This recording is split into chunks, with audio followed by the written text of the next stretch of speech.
Violence Association. Welcome to the show. Thank you for having me. Thank you so much for being here. Tell us a little bit about yourself.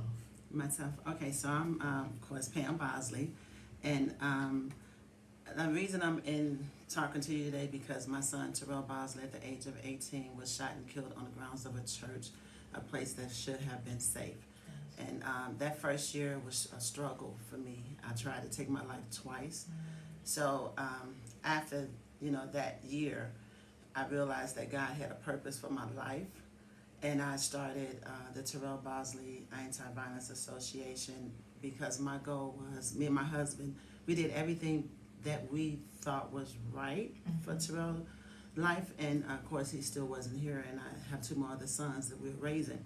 So what we did was we started Terrell Bosley Anti-Violence Association with the goal of changing lives and bringing about peace. And that's, what we've been doing. That's what we do every single day.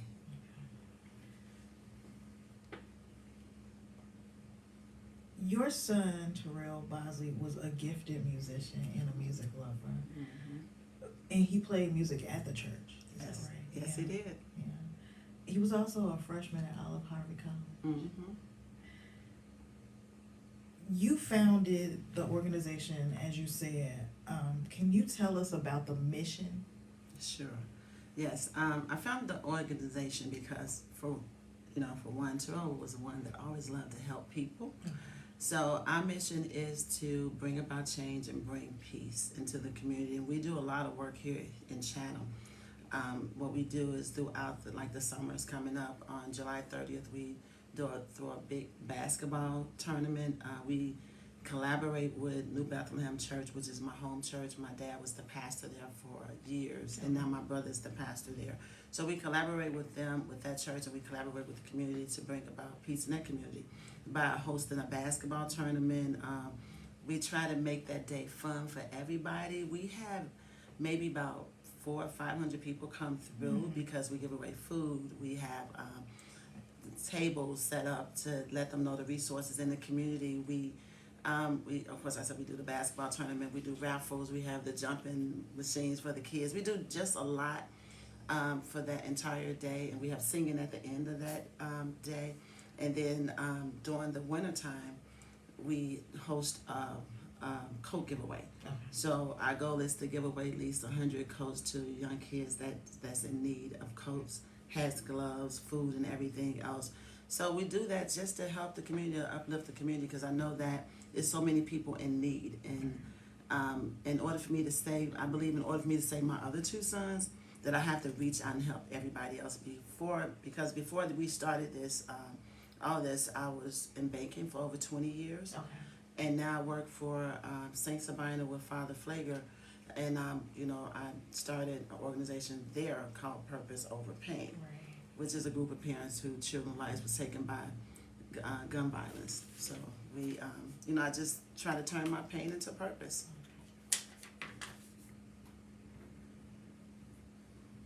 And so where does your motivation to continue to do this work come from?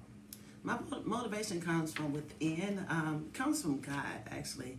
And it comes from me trying to figure out a way to save my other two sons and to save my nephews and nieces and all the young people I work with. I work with a group of youth too at St. Sabina called the Brave Youth Leaders.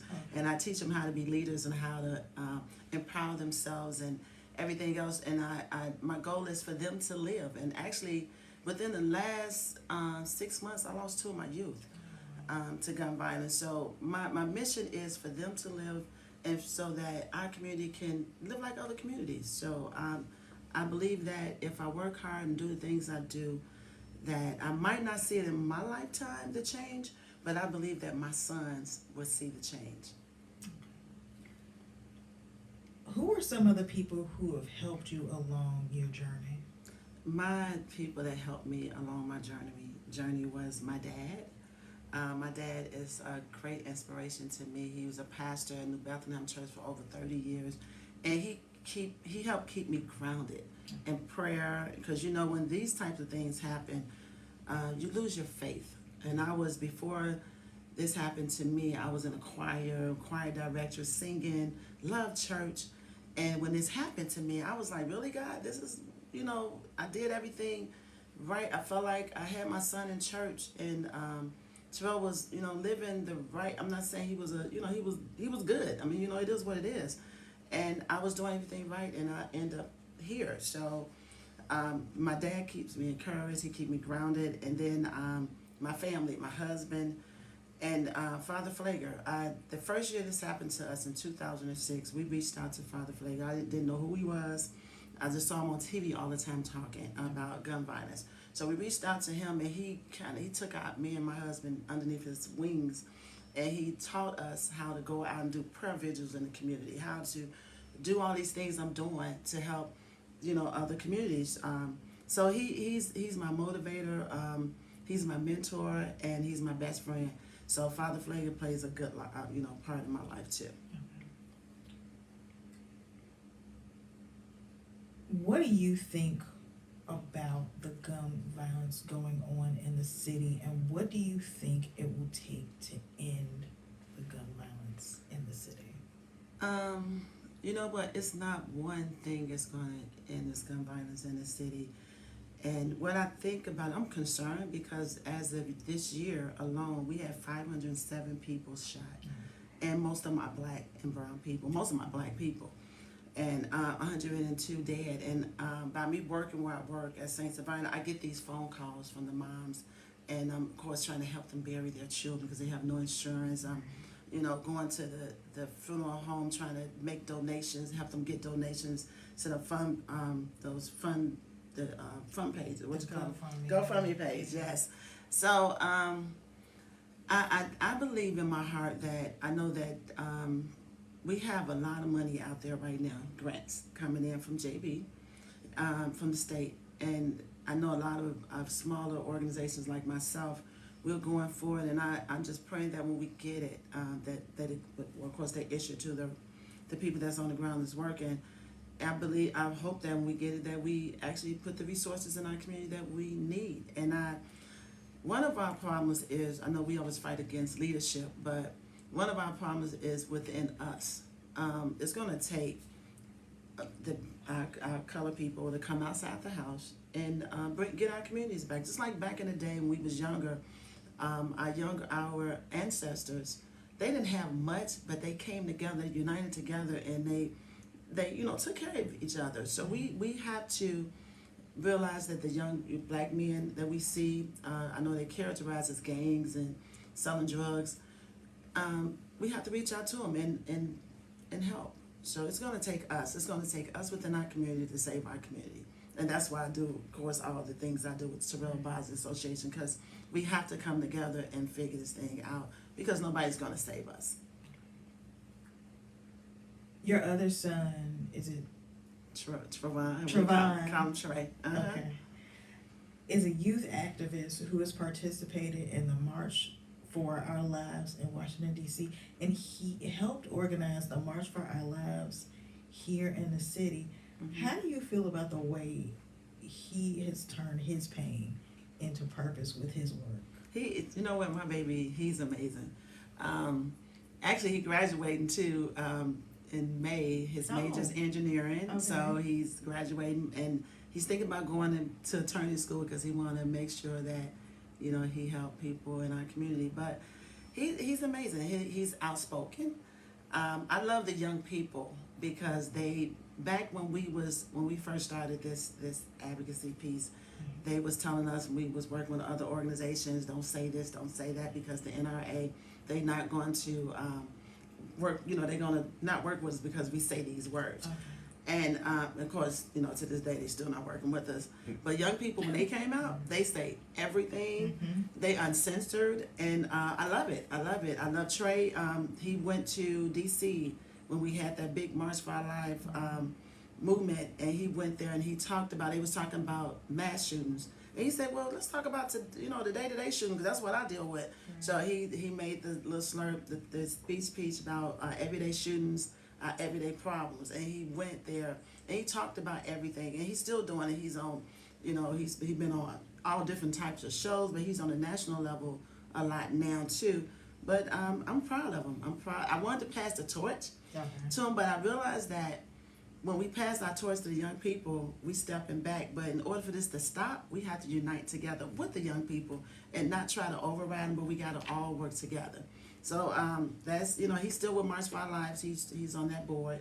And he's still with the Brave Youth Leaders because that's where he started from. He originated from the Brave Youth Leaders at St. Sabine, so he's still a part of that, even though he's away at college. So he's like, he believes in coming back, teaching young people to be leaders and empowering them to be voices in their community. So I love it. I love it. That's great. And I just want to say this too. Sure. What people need to realize that when our young people lose their siblings or what have you, Trey was 8 when Terrell's life was taken. His prayer used to be that nobody else gets shot in his family. He used to pray that every single night. That just break me down because there wasn't nothing I could do to help him.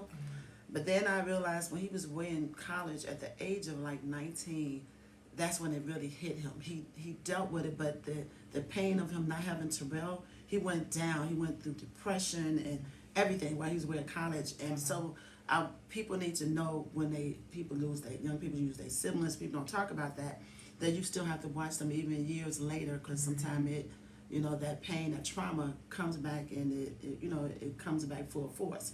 So that's why he's a strong voice, because of the fact he understands the pain, the struggle, and he wants this to stop. What words do you have for other parents who have lost children to gun violence? You know what? This, like I said at the beginning, that first year, it was terrible. Still not good. I'm not, because people think that you wake up and you get over this. You never get over bearing a child. You just don't get past that. And what I need people to know is that you cannot do this alone. You have to reach out to somebody like you, not, your family. If they don't understand the part about losing a child, you got to talk to somebody and talk to somebody positive, some positive people. Pray. I couldn't do this without God. God kept me here for a reason to help others, but you cannot do this alone, and you have to reach out. And if you can't reach out, I'm asking a person that's close to you to reach out and get help, because we have a young man now who his daughter was killed and he lost his job. He can't get out the bed, and it's hard. So we've been reaching out. I had some of our men, Purpose Over Pain, to call him and to help him, encourage him to get up. And we've been reaching out, just trying to pull him out the bed, because we understand the pain of laying in the bed and can't put that one foot out the bed. We understand the pain of when Terrell was murdered. I was off work for 6 weeks. It was good. I was at Northern Trust because they worked with me, but a lot of jobs don't work with you like that. So they just need to know they can't do it alone. And if you can just fix your mouth to pray to God, He can help you. Where can people go to find out more about the Terrell Bosley Anti-Violence Association? Terrell Bosley Association, we have a Facebook page. I'm, small. Everything I do, I volunteer, so I don't have like social media set up, web pages, what have you. But they can always email me at Pam, Pam Bosley, Bosley 551 @gmail.com, or they can contact New Bethlehem Church and they can make the connection. New Bethlehem Church is 8850 South Cottage Grove, and they can even call St. Sabina Church, because that's where I'm at every single day. And because Terrell's a small organization, so we don't have a web page. Before we wrap up, is there anything else you'd like our audience to know? I want the audience to know that that this violence in our city have to stop, and we have to unite together and we have to come to the table and figure out as Black people how we can save our communities. And if we unite together, we can do this. This can happen now, but we have to do it together. We cannot just continue to fight police fights, but we got to fight them all. And we have to figure it out. We have to unite together and help those that can't help themselves. So I'm asking our community to come together. Thank you so much for being here. Thank you for having me. Remember to make plans to join us again next week for Conversations with the Citizen, the place where real news